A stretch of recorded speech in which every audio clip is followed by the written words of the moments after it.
All right, so we're in Zechariah 14 in our walk through Zechariah. This will be our last lesson in Zechariah.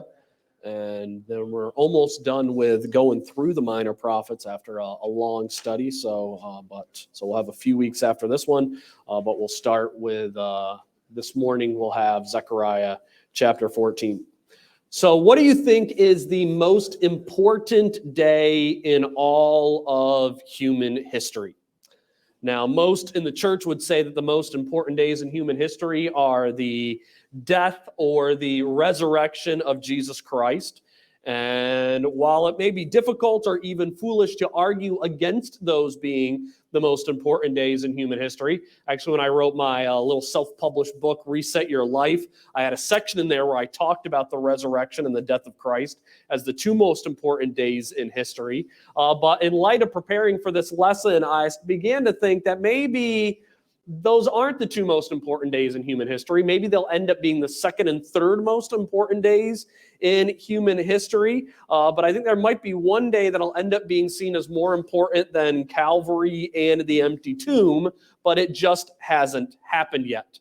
And that is the day spoken of by the angel in Acts 1:11.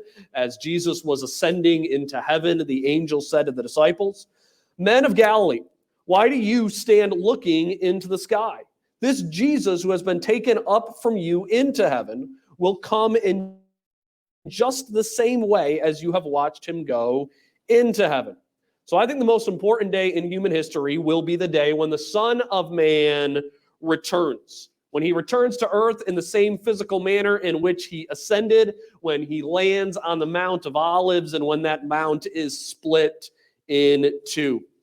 And the reason I say this is the most important day is because after going through the minor prophets, just seeing the continual repetition of teaching on the importance of this singular day, the day of Armageddon, the day when the forces of this world will be aligned against the city of Jerusalem.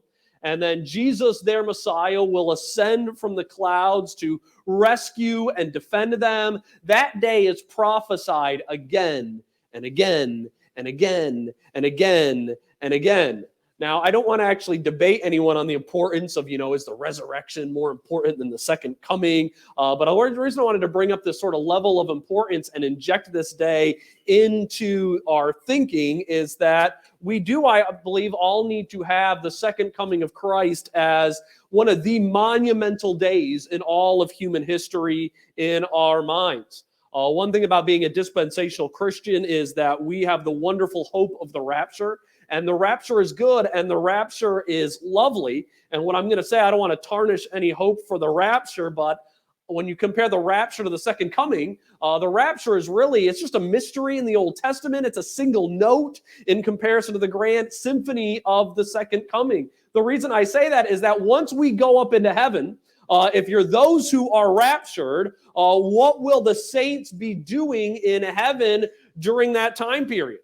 Well, one time in the midst of the tribulation record in the book of Revelation, they have a little zoom in on what the Christians are doing in heaven during the tribulation period. And we see the martyrs who had died for their faith. I think that's a picture of saints of the church age. And what they're doing during the tribulation is they're not saying, "Oh, I'm so glad the rapture happened. Heaven is awesome." Instead, they're in heaven saying, "How long until you're going back to earth? How long until that second day happens?" So I think one of the interesting things is once the rapture happens, the church will have a greater even appreciation and depth of the importance of the second coming.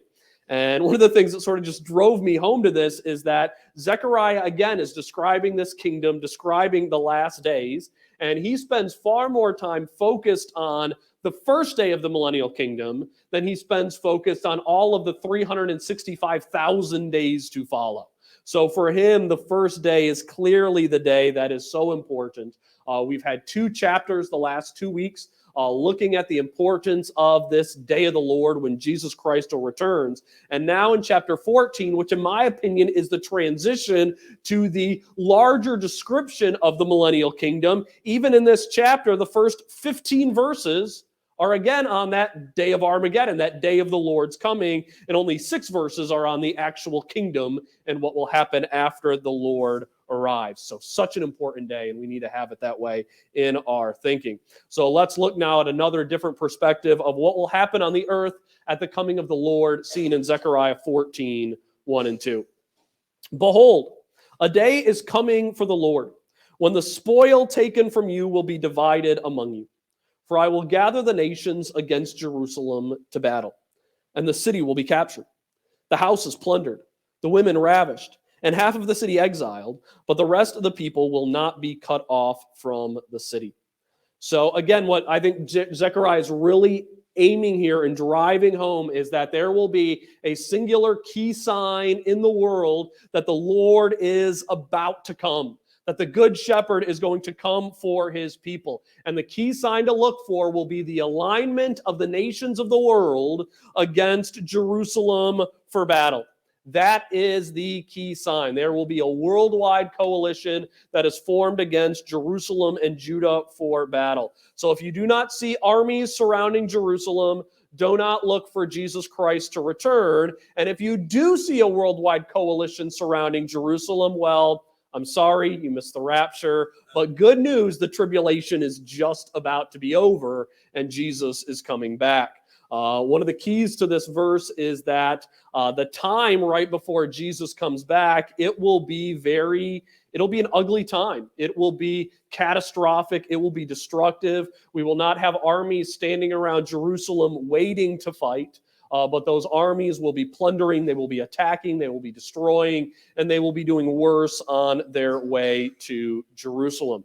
So we have two lessons here in these first two verses. One is that the sign of Christ's return will be a worldwide coalition formed against Jerusalem. And second, that things will be horrific as those armies approach the walls or the boundaries of the city.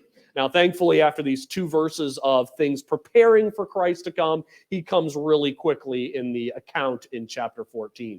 So we'll see his arrival in verses 3 through 5. We're going to cut off in the middle of verse 5. Then the Lord will go forth and fight against those nations, as when he fights on a day of battle.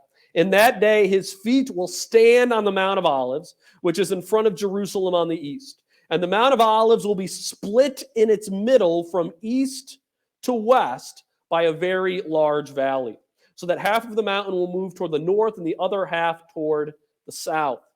You will flee by the valley of my mountains, for the valley of the mountains will reach to Azael. Yes, you will flee just as you have fled before the earthquake in the days of Uzziah, king of Judah. So now we come to what might be the most well-known and powerful image of the second coming of Jesus Christ. This is where it is recorded, and this is one prophecy that I hope will have a literal physical fulfillment and not a spiritual one. And the prophecy is that when the Lord descends upon the top of the Mount of Olives, when his feet touch that mountain, it will split in two.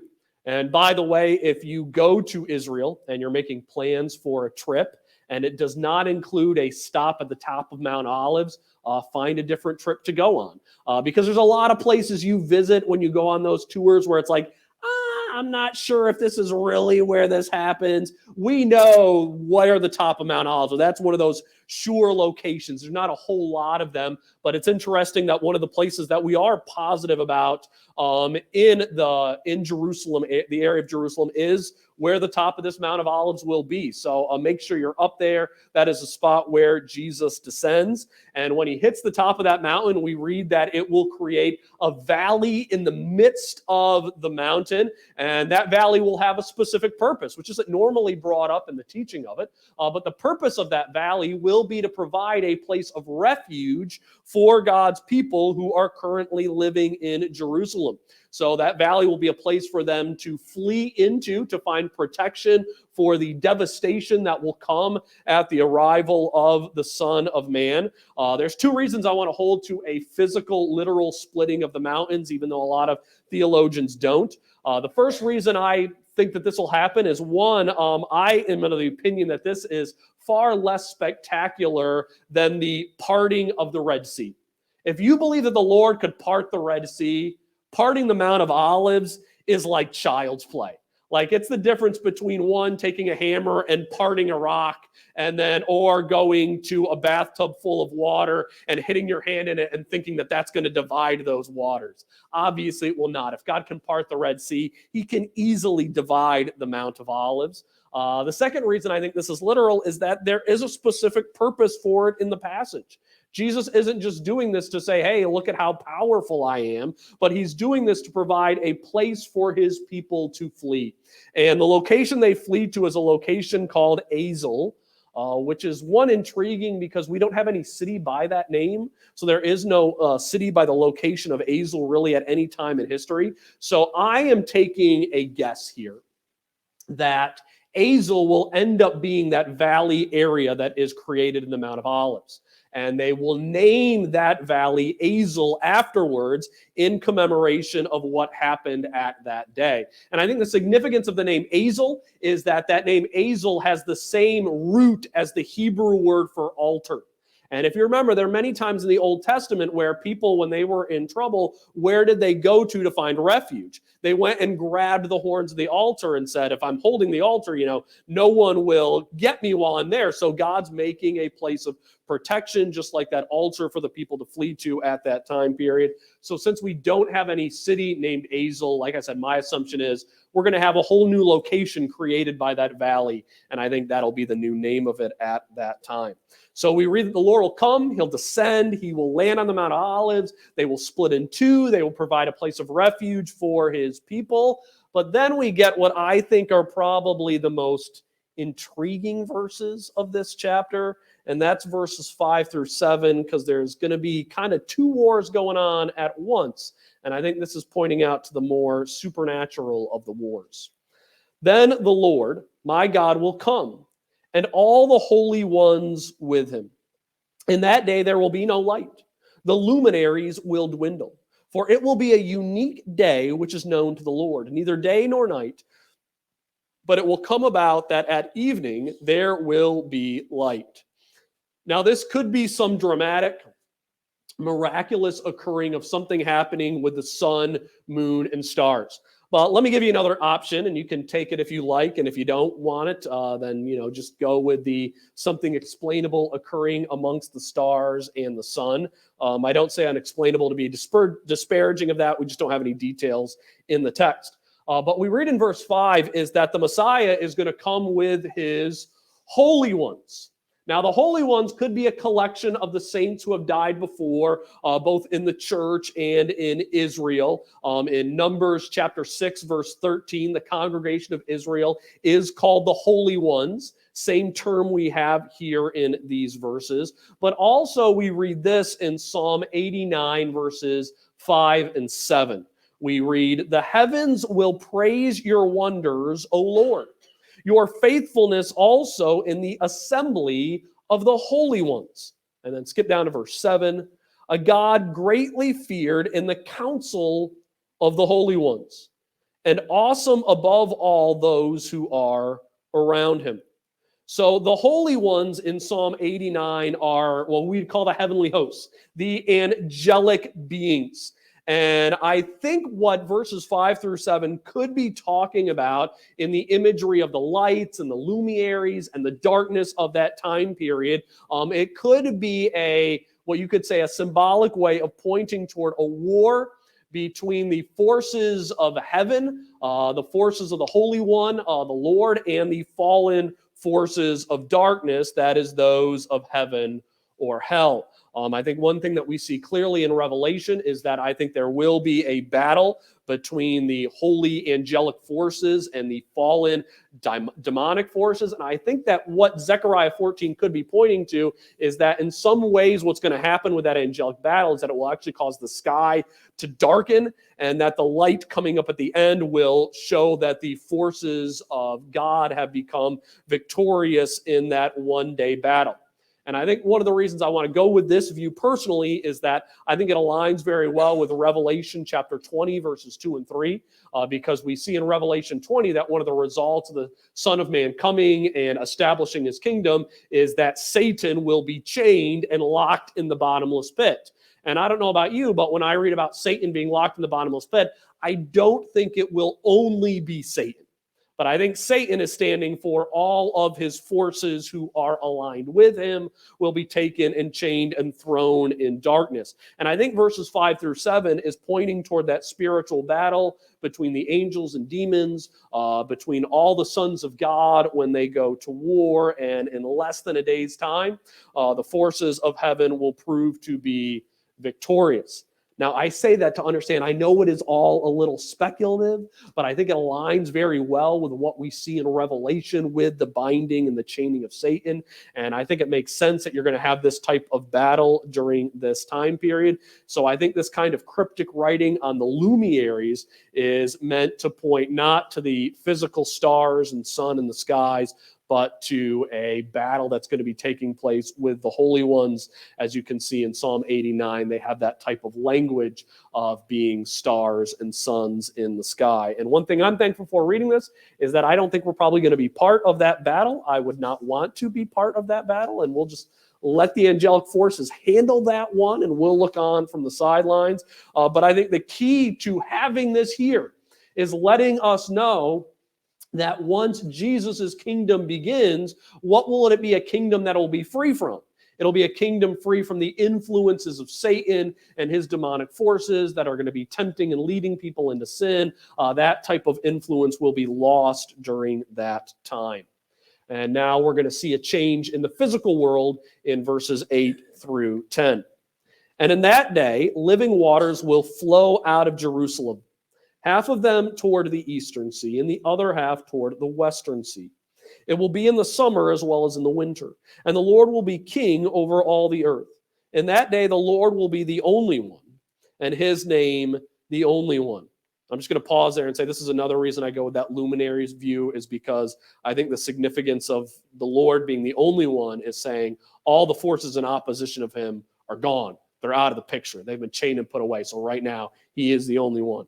All the land will be changed into a plain from Geba to Ramon, south of Jerusalem. And Jerusalem will rise and remain on its site from Benjamin's gate as far as the place of the first gate to the corner gate, and from the tower of Hanal to the king's winepress. Now, I don't want to spend a whole lot of time here just because we don't have time to spend a whole lot of time on anything. But the one thing I think this is keying us in is that during the Millennial Kingdom, the world will dramatically change. That living waters will flow forth from Jerusalem, and they will provide healing to the world.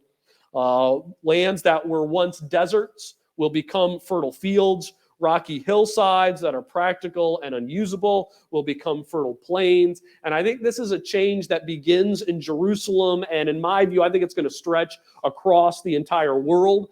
Just the passage doesn't take a time to continue to show that that'll go throughout the entire world. But I think we're going to see a change of all of the planet of Earth because of this time. I just finished reading a book called Demons by Michael Heiser. And one of the theories that Michael Heiser has in his book Demons is that he believes that demons fell over 3 different periods of time in the Old Testament. He believes the first fall of demons took place in the garden with Satan and his tempting of Eve. The second falling of the demons took place right before the flood, when the sons of God came and dwelled with the daughters of men. And then the third fall took place in Genesis 11 with the Tower of Babel. Now, I don't want to go into all of his arguments, but I think that in some way what he's saying makes sense when we look at the Millennial Kingdom. Because I think what we see with the Millennial Kingdom is that the Millennial Kingdom will be a world that is restored to the state that it was in before the flood and before the fall. So one of the things about Heiser's view is that he doesn't think all of the demons fell right at the beginning, but it happened later on. And one of the reasons to get the demons out of the picture for the Millennial Kingdom is so that it will reflect what the world was like before the flood, before they began to be more influential in their temptations and their various things that they have done in this world system. And I think that makes sense, and I think it parallels really well. And so I think what we're going to end up seeing when we look at all of human history is a very balanced view of history, where we have a stage of innocence in the garden, followed by the eternal state. What the world was like before the flood will line up with what the world was like in the Millennial Kingdom. And then we'll have the age of the law, and we'll have the age of the church. And I think it'll have a really beautiful symmetry when it all goes together. And so I think one of the ways that that symmetry works is the way that the Millennial Kingdom will line up with the way that the world was before the flood. So what we're going to end up seeing is people living that extended period of time. We're going to see people interact with animals in a whole different way than they do now. And so I'm really looking forward to that time period. But I think one of the keys to how that time period will be a lack of demonic influence. And then next in verses 11 through 15, we see the peace that the Lord will bring to his people in verses 11 through 15.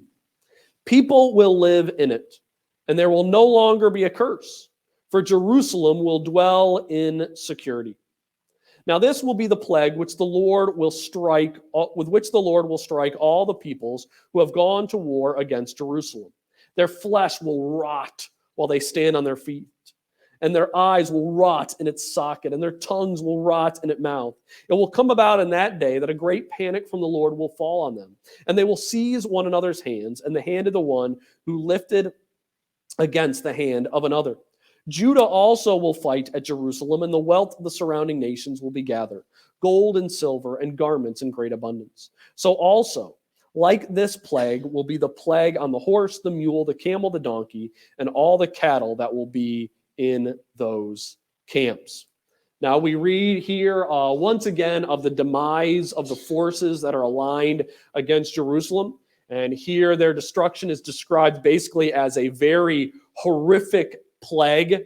And if you remember earlier in Zechariah, we've talked before about the second coming of Christ. And one of the things that Zechariah really tried to drive home earlier in this book is that when this army is aligned against Jerusalem and the Lord works his victory, the one thing that everybody will say definitively is that it is the Lord's victory.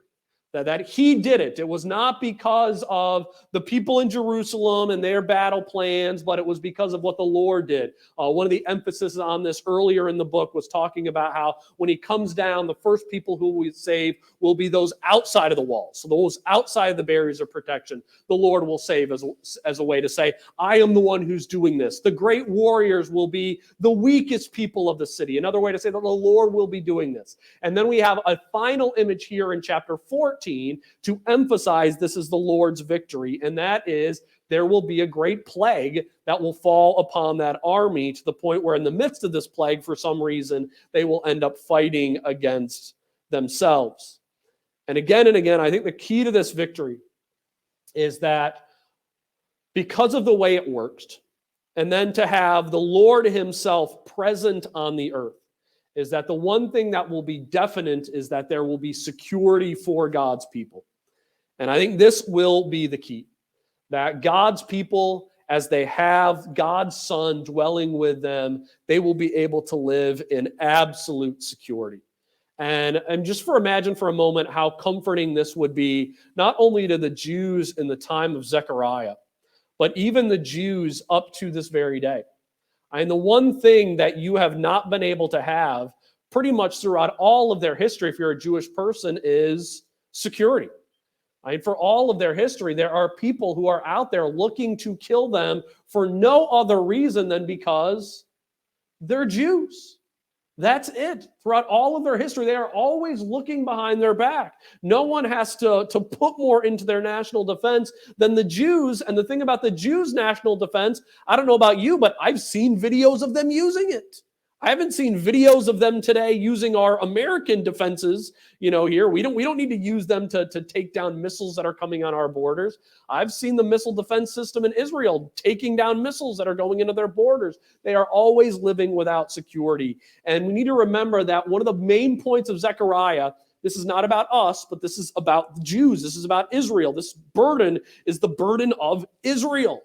And so God's coming to his people and saying, you who have lived without security, all of these generations, I will finally give you that security. I think even the picture of the wealth coming to them in abundance is a further sign of the security that God is bringing to his people. So it will be a time of peace, a time of security in the Millennial Kingdom.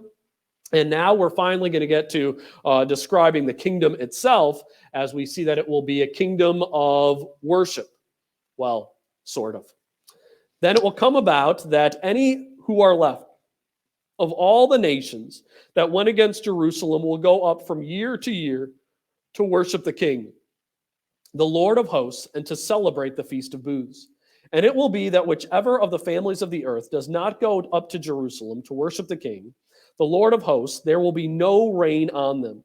If the family of Egypt does not go up or enter, then no rain will fall on them. It will be the plague with which the Lord smites the nations who do not go up to celebrate the Feast of Booths. There will be the punishment of Egypt and the punishment of all the nations who do not go up to celebrate the Feast of Booths. So we learn here in these verses a few crucial parts about what the Millennial Kingdom is be like, and also this drives home why this is definitely not describing the eternal state. This is not the eternal state. This is not the time period when sin is gone no more and there will never be any more tears. This is before that time period. It must be, and we get a few distinctive points about the Millennial Kingdom from this time period. So let's hit what we learn about in these verses. The first thing we learn about the Millennial Kingdom is that it will be a time period where there will be differing nations. There will be Egypt, and I'm guessing there will be Kenya and Germany and Russia and Greece and Italy and America and Brazil. There will be nations all around the world of different people. We need to remember that the Millennial Kingdom is a physical kingdom in a physical world. So all of the things that we have in our physical world, governments, growing crops, commerce, trade, all of that will be happening in the midst of the Millennial Kingdom. And we also know, we learned this earlier in Zechariah as well, this will not be a perfect world. We talked about false prophets last week that will be in Judah, in Jerusalem, in Israel itself. They just won't be as effective as false prophets have been in the past. But I think this also means that there will be different levels of quality of government during this time period. There will be better governments. There will be worse governments. We're seeing that the government of Egypt, it says here, might not always be very good during this time period. So I say this also as kind of speculation, but I think this is based on what we see in Zechariah 14 and also a few other passages. I think one difference we will have is that I don't believe nation will go to war against nation during this time period. Because I think one thing the Son of Man is going to make sure as he's ruling on his throne is that he's going to keep the peace between all the governments and all the nations, but it won't be a perfect time period. The second thing that we see here is that there will be governments that will refuse to send people to Jerusalem to celebrate the Feast of Booths. Now, it talks about people going to Jerusalem to celebrate the Feast of Booths. I don't think that that's saying all of the world will go to Jerusalem, but probably representatives of every country, and maybe we'll each get an opportunity 2 or 3 times in the midst of the Millennial Kingdom to celebrate those feasts in Jerusalem themselves. I would love to do that. But I think the key is that it's saying here is that each nation should send representatives to celebrate this booths, but sometimes they won't do it. And when they won't come to honor their king and their God, God will respond by judging them. And here we see 2 judgments that will be mentioned, and that is judgments of famine and plague. And I think the reason that Egypt is singled out here is not so much a prophecy that Egypt's going to be a rebellious nation during that time period, but Zechariah brings up the judgment of no rainfall. And that's his example. Well, if you're living in Egypt during that time period and you hear the judgment's no rainfall, you're going to think, that doesn't even matter to us. We don't depend upon rainfall. We depend upon the Nile River. So rainfall isn't a big deal for us. So he brings up Egypt to say, well, even if no rainfall isn't a big deal to you, I'm just speaking of judgments in general. A judgment will fall upon you. It's just not necessarily going to be one of famine and no rain. So we read about different nations and their responses to the Lord. And then we read about worship during this time period with the mention of the Feast of Booths. And I believe the Feast of Booths, just like Egypt being mentioned here, is a representative single one. And so I think one thing that we're going to see in the midst of the Millennial Kingdom is the reinstitution of all of the feasts of the Bible, all of the feasts of the Jews, but this time those feasts will be universal. They will be for all of the people and all of the world. And I think it is very appropriate because one thing you see with pretty much all of the feasts is that what do the feasts do? They point to Jesus Christ. The Passover is a prophecy of the coming of Jesus and what he would do. The Day of Atonement is a prophecy of the coming of Jesus Christ and what he will do. The day of the Feast of Booths is a prophecy, I think, of the coming of Jesus Christ. So I think that there will be a key part of the Millennial Kingdom will be uniting the world around shared holidays and shared tradition. And we look around the world and we see how important our holidays are. Our holidays are a lot more important than we think we are. Normally, we kind of look at Christmas and other holidays and we're like, oh, those are just, commercial money grabs and companies are using those to make money off of us.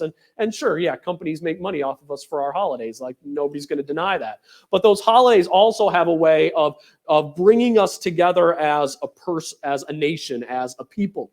And so I believe that when we get into the Millennial Kingdom, we're going to celebrate Purim, we're going to celebrate Passover, Easter, Shavuot, Rosh Hashanah, Yom Kippur, Sukkot, Hanukkah, all of those to draw us together as a singular people. So we're celebrating the Jewish feast this year. I want to do it once every 4 years. And to tell you the truth, the original reason I came up with this idea of celebrating these feasts once every 4 years, it was when I was at my church in West Groton. And it was studying Zechariah 14 that made me be like, I think all these feasts are going to come back in the Millennial Kingdom. And then I was like, if I want to be excited about the Millennial Kingdom and all these feasts coming back, shouldn't I get to know these feasts now to make me more excited about what's going to happen in that kingdom? And so that was why I was like, I don't just want to teach about these feasts. I want to eat them and I want to share in them and celebrate them. So I was like, so when I was at West Groton, I was like, we're going to do these feasts once every 4 years. And I came here, I'm like, I want to do them once every 4 years here. And so this will be our second time doing it here. But for me, celebrating the Jewish feasts is a way to get excited about this kingdom that is going to come. Now, if you'll notice, when I listed out all the feasts we're going to celebrate, I did not say Christmas. And that was very specific because Jesus was not born on Christmas. He was born at the Feast of Tabernacles or feasts. So Jesus came and dwelt among us. That's the word for pitched his tent, the word for the Feast of Tabernacles. So I believe that in Zechariah 14:16, when it talks about celebrating the Feast of Tabernacle in the kingdom, that we're going to be having the birthday celebration for Jesus throughout that 1,000-year period. We'll be celebrating his first advent after he came the second time. So what we're seeing is that while there's kind of a highlight in that section about those who don't come to celebrate the feast, I want to prefer to instead really drive in on the fact that we will be celebrating these feasts and it'll be time of joy and peace and celebration together in the world. And then we're going to end on that same note with verses 20 and 21. In that day there will be inscribed on the bells of the horses, "Holy to the Lord." And the cooking pots in the Lord's house will be like the bowls before the altar. And every cooking pot in Jerusalem and Judah will be holy to the Lord of hosts. And all who sacrifice will come and take of them and boil in them. And there will no longer be a Canaanite in the house of the Lord of hosts in that day. Now these verses are just awesome. To me, these are more my favorite verses in the whole Bible. Because what I love about these verses is that what they're saying is that one thing that will be clear for all of us when we're in the kingdom is that every aspect of our lives, from riding a horse and having jingling bells on it, to preparing food before a meal, every single part of our lives in the Millennial Kingdom will be a part of worship. So when you're in the kingdom, if you're someone who loves the king and serves him, whether you're farming or cooking or doing architecture or plumbing or electrical wiring or writing or education, everything that you do will be holy to the Lord, which to me, in some ways, this should be the most Millennial Kingdom part of our lives today. in that everything that we do today, every part of our lives should be an act of worship to the Lord. You can unclog drains to the glory of the Lord. You can make a pie to the glory of the Lord. Every part, every aspect of our lives can be a part of worship. The problem today is that our minds wander to worrying and anxiety when we're trying to focus at the task at hand. Illness and sickness steal away our productivity. One of the main parts of Adam's fall is that work was cursed. And I think this is saying that this will be the day when work is joy. And we get one of those bad views of heaven and eternity sometimes, that heaven is sitting up on clouds and playing harps all day and singing and doing nothing else. And heaven is just simply standing before God and repeating, holy is the Lord of hosts, holy is the Lord of hosts, holy is the Lord of hosts. And while we will never get tired of singing, holy is the Lord in eternity, what we're reading about here in the Millennial Kingdom is that we're going to be living physical, normal lives, but those lives will be holy. That all of our lives, our work, our recreation, our times with family will all be set apart to the Lord. It will be done to glorify Him without the burdens of that curse destroying our work. And I think the final line, there will no longer be a Canaanite in the house of the Lord of hosts to that day. I don't think that that's saying that you're only going to be able to go into the house of the Lord if you're Israelite descendant or Jewish, like you're going to take a DNA test for every person who goes in. And if you have any Canaanite history in you, you can't make it in there. But what I think this is pointing toward is that there won't be a single person who makes it into the house of the Lord who is an idolater in that day. There won't be anyone in there who comes and refuses to worship the Lord or is only doing it out of rote or out of requirement, but they will be doing it because they want to glorify the Lord with their lives. They will be looking to Him in worship. I think one of the stories that should really point toward how we view these Canaanites at the last time who would be cut off from God's kingdom, or I think the Canaanites would be welcome, is looking at Joshua when he first entered the promised land. And in back-to-back stories, we have two very intriguing people in the conquest story. First, we have Rahab, the Gentile prostitute, who believes in the Lord, who's welcomed into the kingdom, who becomes part of the Messiah's line. I mean, what a wonderful story with Rahab. And then who do we have right after Rahab? What's the next story? It's Achan and him stealing and burying the treasure and, not following the Lord. And I think that story is showing us that Rahab of Jericho is a person of the Lord, and Achan, the Israelite, he is like the Canaanite.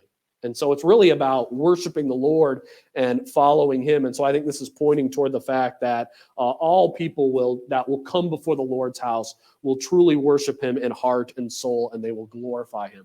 So what we see here at the end of this passage on the kingdom of the Lord is that it will be really 1,000 years of worship to the Lord, but that worship to the Lord will not be 1,000 years of church services, but it'll be 1,000 years of living lives like we were supposed to live on this earth, governing this earth, taking care of the animals, growing crops, raising families, bringing next generations up to the Lord. We're going to enjoy all of those wonderful facets of life, but all of that will be done in worship to God. You could say, and maybe this is taking it one step too far, maybe we won't even have church services in the Millennial Kingdom because all of life will be the church service.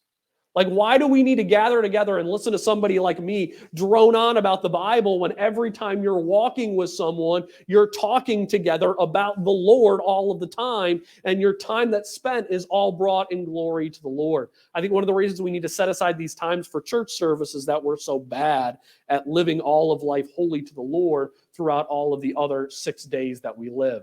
And so what we're seeing is that the kingdom will be a wonderful time of worship and bringing holiness to the Lord, which should then lead us to be people who are always anticipating that second coming of Jesus Christ and that day when He'll split the Mount of Olives in two.